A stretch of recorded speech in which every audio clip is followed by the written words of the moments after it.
New tonight, the recent clearing of a homeless encampment known as Tent City just north of downtown Tyler has forced dozens to find a new place to stay.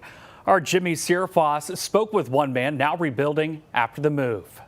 The top of downtown Tyler overlooks what's left of Tent City, a place many of the unhoused in Tyler called home. Down in those woods, I think maybe 25 to 30 minimum.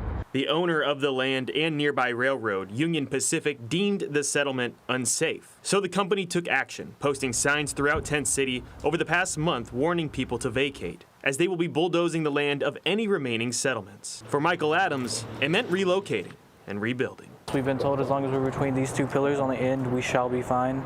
And just having to up and move, it wasn't just like on instant, we had wood to go build things. For most of us, it took us a few months to get those materials. And now with this happening, we had to grab what was important to us, and everything else was like a complete loss for all of us. Shauna Yates with the Tyler Street Team works with those impacted. We look them in the eye, we know their names, we hear their stories. And they do what they can to help where they can. They can go to Salvation Army, they can go to Highway 80 in Longview. Part of what we do is provide transportation to family or to a better shelter or to a recovery program. But shelters aren't always the best option for everybody, especially for Michael.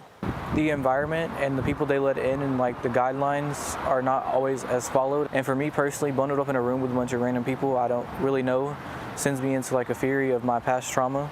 And while his tent is set up now, there's no guarantee that the two pillars will be his home for even the near future. Well, the options for those who are displaced is you're going to have to go and find another place that is also probably someone else's property. The moving of the camps, it's not a new thing. You can't let 100 people all camp in one area and the trash piles up and some crime starts to happen. And while Michael was able to move on and rebuild, others did not take the relocation as well. I woke up to explosions happening and it was like a bunch of random spread out fires.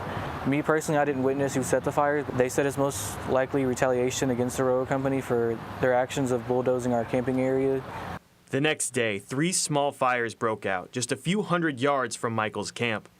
I'm guessing they smothered back into another fire. They didn't successfully put it out last night, especially with all the ambers and how much permanent shelters all of us had out here. One of the realities he faces every day, living under the tires of those living in the Rose City. Jimmy Sierfoss, CBS 19.